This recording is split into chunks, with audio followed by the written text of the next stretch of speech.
नमस्कार मित्रांनो, मी प्राध्यापक नामदेवराव जाधव. आज देशाच्या समोर, महाराष्ट्रासमोर जो अत्यंत गंभीर असा प्रश्न आहे, मराठा आरक्षण, धनगर आरक्षण आणि बाकीचे सगळे आरक्षण, बरेचसे काही प्रश्न आहेत आणि त्या संदर्भात एक मोठा विषय आपल्या समोर होता. तो म्हणजे घटनेच्या तत्वामध्ये, सुप्रीम कोर्टाच्या नियमामध्ये बसणारं आरक्षण कसं दिलं जातं. विषय आहे टिकणारं आरक्षण. हो, हॅलो, गंभीर्याने ऐका आणि पूर्ण ऐकल्यानंतरच आपलं मत द्या. ओके, घाई करू नका, कारण हा विषय अत्यंत सिरियस आहे आणि गेल्या 40-45 वर्षापासून जो धगधगता विषय आहे त्याच्यावरती आपण बोलणार आहे.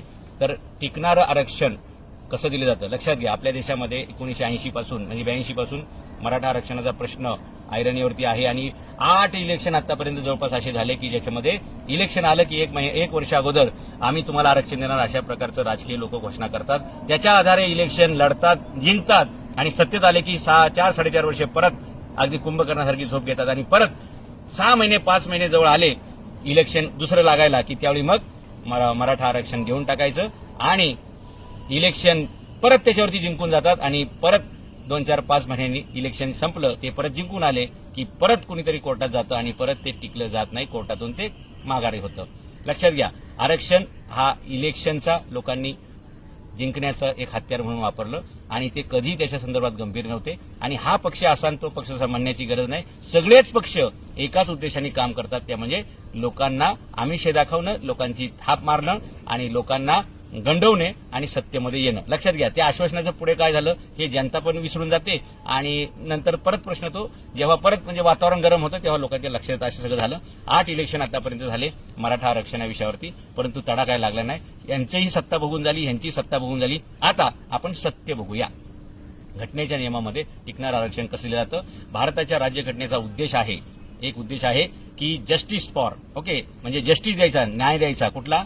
इको, सोशल अँड पॉलिटिकल, आर्थिक, सामाजिक आणि राजकीय न्याय देण्यासाठी आपली घटना काम करते. जगातील सर्वोत्तम घटना डॉक्टर बाबासाहेब आंबेडकरांनी लिहिली आणि ती सर्वसामान्य माणसाच्या सर्वांगीण विकासासाठी लिहिली आहे. प्रत्येक समाजाचा, प्रत्येक माणसाचा, प्रत्येक घटकाचा आर्थिक, सामाजिक आणि राजकीय विकास व्हावा याच्यासाठीची घटना आहे. परंतु या राज्यघटनेचा गैरवापर लोक करतायत आणि आपापले राजकीय पोळ्या भाजण्यासाठी हे आरक्षण नावाचं कोलीत त्यांनी वापरले. अर्थात इलेक्शन म्हणजे हे आरक्षण हे ना खरं तर हे ना सर्वसामान्य माणसाच्या उद्धाराचा परिस आहे, तो कल्पवृक्ष आहे, ते कामधेनू आहे. परंतु या भामट्यांनी मात्र हे कोलीत म्हणून वापरलं आणि ही सगळी परिस्थिती आली. म्हणून आजचा आपल्या व्हिडिओचा विषय आहे की टिकणारं आरक्षण कसं दिलं जातं. तर भारताच्या राज्यघटनेमध्ये 46 नावाचं कलम आहे, आर्टिकल 46 आहे आणि त्या संपूर्ण कलमाचा उद्देशच एक आहे की आर्थिक मागास लोकांचा विकास करणं. म्हणजे समाजातील जो विकर सेक्शन आहे त्या विकर सेक्शनचा विकास करण्यासाठी 46 कलम आहे आणि याच घटनेतील तरतुदीचा वापर करून केंद्र सरकारने 2019 मध्ये 102 नावाची घटना दुरुस्ती केली आणि त्यानुसार या देशातील आर्थिक दुर्बल घटकांना आरक्षण दिलेलं आहे. सोशल म्हणजे इकॉनॉमिकली विकर सेक्शन नावाचं एक कॅटेगरी बनलेली आहे, त्याच्यामध्ये 10% आरक्षण दिलेले आहे. ही घटना घडली 2019 मध्ये आणि घटना दुरुस्ती क्रमांक 102 आणि मग त्याच्यानंतर हे आरक्षण सुप्रीम कोर्टासमोर ठेवलं गेलं आणि सुप्रीम कोर्टाने 12 नोव्हेंबर 2022 ला या आरक्षणाला, इकॉनॉमिकली विकर सेक्शन 10%चं जे आरक्षण दिलं होतं त्याला वैध करार दिलं, त्याला व्हॅलिड मानलं. म्हणजेच काय तर हे बिल राज्यसभेमध्ये चर्चा झाली, लोकसभेमध्ये त्याच्यावर मतदान झालं आणि मग सुप्रीम कोर्टाकडे झालं आणि सगळीकडे टिकलं आणि आज देशामध्ये 10% इकॉनॉमिकली विकर सेक्शन हे आरक्षण अस्तित्वात आहे, ते कायदेशीर आहे आणि त्याचा लोकांना फायदा सुद्धा होत आहे. ओके, म्हणजे आता अलीकडे 2019-2022 मध्ये दिलेलं आरक्षण हे व्हॅलिड होतंय आणि 1982 पासून दिलं जाणारं आरक्षण मात्र हायकोर्टामध्ये किंवा सुप्रीम कोर्टामध्ये टिकत नाही. असं कसं होईल? हे का होतंय? कारण देणाऱ्यांची इच्छा प्रामाणिक नसते, त्याच्यामागे राजकीय षडयंत्र असतील, ते सगळं होत असतं. आणि म्हणून जर तुम्हाला आरक्षण पाहिजे असेल तर 2 फॅक्टर आहेत. आचारी पण तुम्हाला फेवरेबल पाहिजे आणि तुमचा वाढपी पण पाहिजे. आचार्यांनी खूप चांगलं जेवण बनवलंय पण वाढपी बदमाश असेल तर तुमच्या पंक्तीपर्यंत ते येत नाही, किंवा वाढपी तुमचा चांगला फेवरचा आहे परंतु आचार्यांनी किचनमध्ये ठाणठाण गोपाळ करून ठेवले, काही शिजवलंच नाही तरी तुमच्यापर्यंत येणार नाही. म्हणून हे 2 मार्ग आहेत, लोकसभा, राज्यसभा, ह्याच्यात बिल ठेवायला लागेल, ते पास करावं लागतं आणि ते सुप्रीम कोर्टात टिकावं लागतं. आता सुप्रीम कोर्टात टिकण्यासाठी काय करावं लागतं तर भारताच्या राज्यघटनेत जे आर्टिकल 46 आहे त्यानुसार आर्थिक मागास घटकांच्या विकासासाठी ते कलम आहे, त्याचा वापर करून हे आरक्षण दिलं गेलेलं आहे. मराठा आरक्षणासाठी सुद्धा हे कलम आपल्याला वापरता येईल. आणि आर्थिक दुर्बल घटकासाठी जे आरक्षण दिलं गेलं होतं त्याच्यामध्ये सरकारने 2 फॅक्टर वापरले होते, लक्षात घ्या.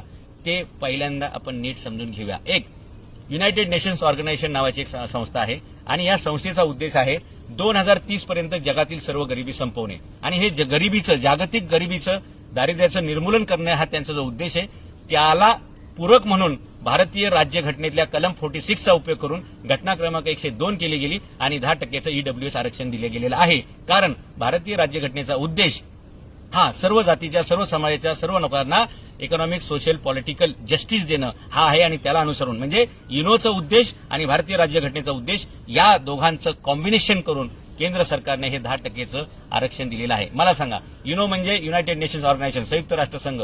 संयुक्त राष्ट्रसंघाच्या उद्देशाच्या पूर्तीचा उपयोग भारतातील आरक्षणासाठी झालेला आहे. याच भारतामध्ये महाराष्ट्र आहे आणि याच महाराष्ट्रामध्ये मराठा समाज राहतो. नंबर 1 म्हणजे आपण या पृथ्वी तलावरले माणसं आहोत, हे एक सिद्ध होतं. दुसरी गोष्ट, भारतीय राज्यघटनेचा जो उद्देश आहे कलम 46 मधला की समाजातील आर्थिक दुर्बल घटकांना न्याय देणं, त्याही तत्वामध्ये मराठा समाज बसतो, महाराष्ट्र बसतो. कारण भारतीय राज्यघटना भारताला व्हॅलिड आहे आणि भारताची राज्यघटना महाराष्ट्राला पण व्हॅलिड आहे आणि ह्या महाराष्ट्रामध्ये मराठा समाज राहतो. त्यामुळे हे 2 उद्देश, घटनेचा जो उद्देश आहे आर्टिकल 46 आर्थिक मागास घटकांचा विकास करणं, त्याच्यामध्ये आपल्याला याचा विचार करून करावा लागेल. आणि युनायटेड नेशनचा जो गोल आहे की 2030 पर्यंत जगातील सगळी गरिबी संपली पाहिजे आणि त्यासाठी सस्टेनेबल डेव्हलपमेंट गोल हे जो युनायटेड नेशनचं तत्व आहे किंवा उद्देश आहे की जगाचा शाश्वत विकास करणं, त्या शाश्वत विकासामध्ये जगातले सगळे देश येतात आणि त्या सगळ्या देशांमध्ये भारत पण येतो आणि भारतामध्ये महाराष्ट्र पण येतो. या 2 तरतुदी, ज्या तरतुदीचा उपयोग करून ईडब्ल्यूएसचं 10% आरक्षण दिलं गेलं, त्याच तरतुदींचा वापर करून,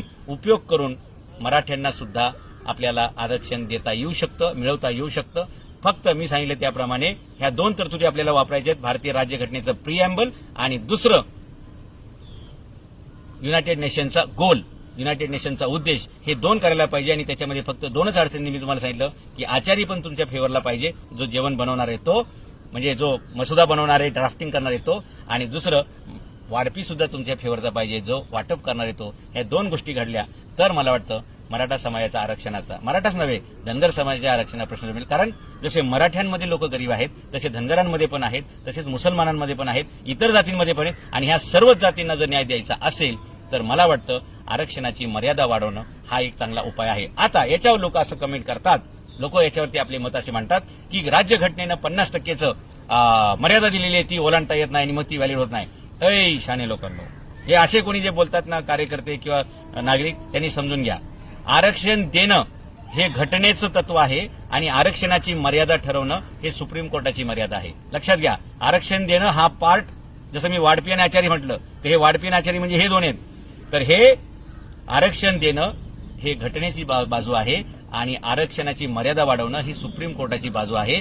जर सुप्रीम कोर्टाची म्हणजे आरक्षण वाढवता येतं की नाही, आरक्षणाची मर्यादा वाढवता येते की नाही, तर आरक्षणाची मर्यादा वाढवता येते. कशातून वाढवता येते हे मी तुम्हाला सांगितलं मगाशी. तसं 102वी घटना दुरुस्ती केली त्यानुसार 50%च्या आरक्षणातून 50%तून 10% ईडब्ल्यूएस नाही, 50% आहे ते तसंच ठेवलेलं आहे आणि वर जास्तीचं 10% दिलेले आहे एक्स्ट्रा आणि आता आरक्षण भारतामध्ये झालेले 60%. म्हणजे सुप्रीम कोर्टाने जे 10% आरक्षण व्हॅलिड ठरवलं ईडब्ल्यूएस ते 50 + 10 असं 60 झालेलं आहे. मग आता 60चं 70 होऊ शकतं, 75 करता येईल आणि आणखी किती पर्यंत न्यायचं हे त्या समाजाची परिस्थिती बघून, त्या समाजातील आर्थिक दुर्बल घटकांचा सर्व्हे करावा लागतो आणि त्यानुसार हे आपल्याला आर्थिक दुर्बल घटकामधून आरक्षण देता येतं, आर्थिक निकषावर देता येतं. आता राहिला प्रश्न असा, बऱ्याचशा लोकांचा असा समज आहे की आरक्षण हे जातीला दिलं जातं, मराठा जातीला आरक्षण मिळू शकत नाही. लक्षात घ्या, धनगर जातीला आरक्षण मिळू शकत नाही, आदिवासीला आरक्षण मिळत नाही. लक्षात घ्या, भारतीय राज्यघटनेचं आरक्षण हे कास्ट बेस नाही, that is a class base.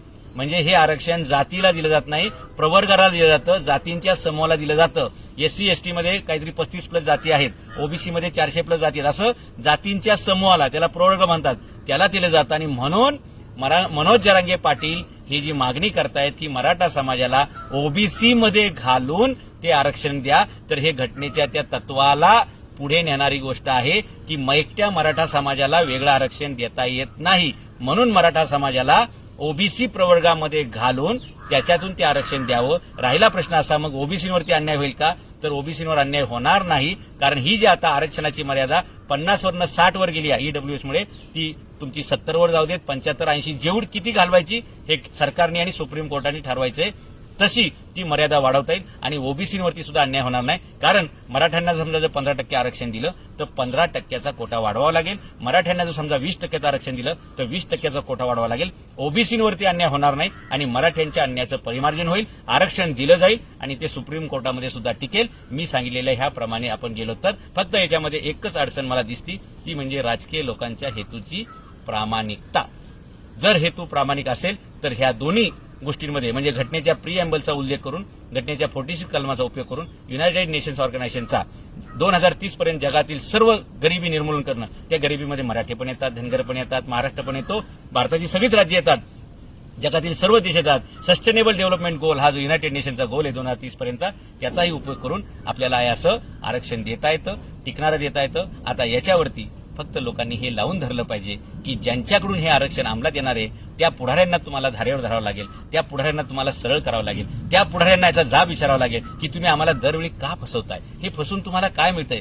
फसवणारे Gabbar होत चाललेत मित्रांनो, आणि ज्यांची फसवणूक होते ते बिचारे निबार गरीब होत चाललेत. आणि अशी जर सामाजिक विषमता वाढत गेली, अशी जर सामाजिक दरी तयार झाली, आर्थिक दरी तयार झाली, तर ही देशाला परवडणारी गोष्ट नाहीये. आणि म्हणून सरकारने पटपट झटकत हे याच्यावरती गांभीर्याने निर्णय घ्यायला पाहिजे. आणि लोकांनी, आणि लक्षात ठेवा, हा प्रश्न मराठ्यांचा आहे, मराठा आरक्षणाचा आहे असं समजून बाकीच्या जातींनी झोपून राहू नका, घरी बसून राहू नका. मराठा समाज हा देशातील सर्वात मोठा समूह आहे आणि तो आवाज उचलू शकतो. त्याची संख्या जास्त असल्यामुळे ते कुठेही मोर्चा काढू शकतात, ते कुठलाही मोर्चा सक्सेस करू शकतात. बाकीच्या जाती छोट्या आहेत, म्हणजे उंटाच्या तोंडात जिऱ्यासारख्या, त्यांनी मोर्चा काढला तरी कोणाला काय कळणार नाही, एवढे छोटे आहेत. या जातींनी सुद्धा मराठा समाजाला साथ द्यावी आणि ज्यावेळी सगळा समाज मिळून एकमेकासाठी मागेल, एकमेकाला पाठबळ देईल, तेव्हा मात्र या देशातील राजकारणी लोकांना याचा गांभीर्याने विचार करावा लागेल आणि तो न्याय द्यावा लागेल. लक्षात घ्या, एका जातीसाठी जर एक जात भांडली तर त्याला काही यश मिळणार नाही. एका भावासाठी बाकीचे भाव उभे राहिले ना, लक्षात घ्या, एक काठी तुटते पण अख्ख्या काठीचं बंडल जर तयार केलं तर ते तुटत नाही. तसं सर्वच समाजांनी एकमेकाच्या विकासासाठी एकमेकाला पाठबळ दिलं पाहिजे. आणि फोडा आणि राज्य करा हे जे राजकारणी लोक करतात त्याला आपण पुरून उरलं पाहिजे. लक्षात घ्या, स्वातंत्र्यपूर्व काळामध्ये दलित बांधवांची जी अवस्था होती, ते गावाबाहेर होते, व्यवस्थेबाहेर होते आणि शैक्षणिक, सामाजिक, आर्थिक सगळ्याच गोष्टींमधून ते वंचित ठेवले गेले होते. आज त्याच्यापेक्षाही भयानक अवस्था ही मराठा समाजाची झालेली आहे, कारण गेले 50 वर्षापासून त्यांची फसवणूक झालेली आहे. आणि मराठा समाजाचे महत्वाचा हक्काचं उत्पन्नाचा सोर्स होता, त्या जमिनीचं डिवाइड होतच गेल्या. परंतु इंदिराबाईंनी ज्यावेळी कायदा आणला लँड सिलिंगचा, एका रात्रीत 500 एकरचे पाटील देशमुख सुद्धा 50 एकरवरती आले आणि मग तिथून खरी मराठ्यांची पिछाड सुरू झाली. आणि आज एक काळामध्ये समृद्ध असणारा मराठा समाज जर विस्थापित झाला असेल, जर तो गरीब झाला असेल, तर बाकीच्या समाजाची काय अवस्था झाली असेल हे आपण समजू शकतो. आणि म्हणून राज्यकर्त्यांचं प्रामाणिक अप्रोच, राज्यकर्त्यांचा प्रामाणिक दृष्टिकोन असेल तर सर्व समाजांचा विकास होतो. आणि सबका साथ सबका विकास हे फक्त म्हणण्यापेक्षा हे कृतीत आणायची ही वेळ आहे, ही संधी आहे. आणि सबको साथ लेंगे, सबका विकास करेंगे, याच्यासाठी हे अशा प्रकारचं आरक्षण देता येऊ शकतं. मला वाटतं माझ्यामध्ये काय दुरुस्ती करायची असेल तर डेफिनेटली तज्ज्ञांनी त्याच्यावर सांगावं. परंतु मी जे मतं मांडलेली आहेत ते अत्यंत अभ्यास करून मांडलेली आहेत आणि याच्यातून मराठा आरक्षणाचा प्रश्न सुटेल. मला वाटतं जरांगे पाटलांची जी मागणी आहे की मराठ्यांना ओबीसीमध्ये घाला आणि मराठ्यांना कुणबीचं सर्टिफिकेट देऊन द्या, तर मला वाटतं हा शॉर्टेस्ट मार्ग आहे, लॉंगेस्ट मार्गामध्ये जायची गरज पडणार नाही. आणि त्या दिशेनं ठाम सगळ्यांनी राहा. आपण ठाम राहिलो, एकत्र आलोय, एकत्र चाललो आणि एकत्र वाटचाल चालू राहिली तर आपण एकत्र पोहोचू. आणि मराठा आरक्षणाचा, धनगर आरक्षणाचा, आदिवासींचे प्रश्न आहे, या सगळ्यांचे जे प्रश्न आहेत हे सगळे आपल्याला सोडवता येतील. फक्त आपल्याला घटनेचा जो उद्देश आहे, justice for all, social, equal and political, सर्वांना समान न्याय, आर्थिक, सामाजिक, राजकीय, त्या घटनेच्या उद्देशाला आपण पूर्ततेकडे जाऊ शकतो. अन्यथा असंच आपल्याला आपसामध्ये भिडवून हे राजकीय लोक आपल्या पोळ्या भाजत राहतील आणि म्हणजे पोळीला राजकारणी आणि गोळीला सामान्य माणसं, हे चित्र तयार होत राहिले. आणि म्हणून सर्व समाजातील, सर्व जातीच्या लोकांना मी विनंती करेल की शांततेच्या मार्गाने या सर्व राजकारणी लोकांवरती एवढा मोठा दबाव तुम्हाला टाकावा लागेल आणि गावापासून ते पार्लमेंटपर्यंत तुम्हाला हा दबाव टाकावा लागेल. महत्वाचा मुद्दा हा पार्लमेंटमध्येच आहे. हे बिल राज्यसभेत यावं लागेल, लोकसभेत मंजुरी मिळावी लागेल आणि सुप्रीम कोर्टातून त्याच्यावर शिक्कामोर्तब केलं तर मला वाटतं हे टिकणारं आरक्षण दिलं जातं. हे सगळे बारकावे अभ्यास न करता हे आरक्षण दिली जातात आणि म्हणून ती कोर्टामध्ये टिकत नाहीत. हे आपल्याला माहीत असेल. एक तर वकील द्यायचा नाही, दिला तर तो वकील कोर्टात हजर राहत नाही, तो त्याची नीट बाजू मांडत नाही. याचा अर्थ काय आहे? हे सगळं ठरवून केलं जातं आणि म्हणून आता लोकांनी फसता कामा नये. आर या पार आता म्हणजे दिल्याशिवाय घेतल्याशिवाय राहत नाही. कोण म्हणतं घेणार नाही, घेतल्याशिवाय राहणार नाही. या भूमिकेने लोकांनी पुढे जावं लागेल आणि कोणत्याही प्रकारचं कायदा हातात न घेता शांततेच्या मार्गानं, अहिंसेच्या मार्गाने जर आपण एकजुटीनं ही वाटचाल केली तर हा प्रश्न सुटेल असं मला वाटतं. धन्यवाद. जय हिंद, जय महाराष्ट्र.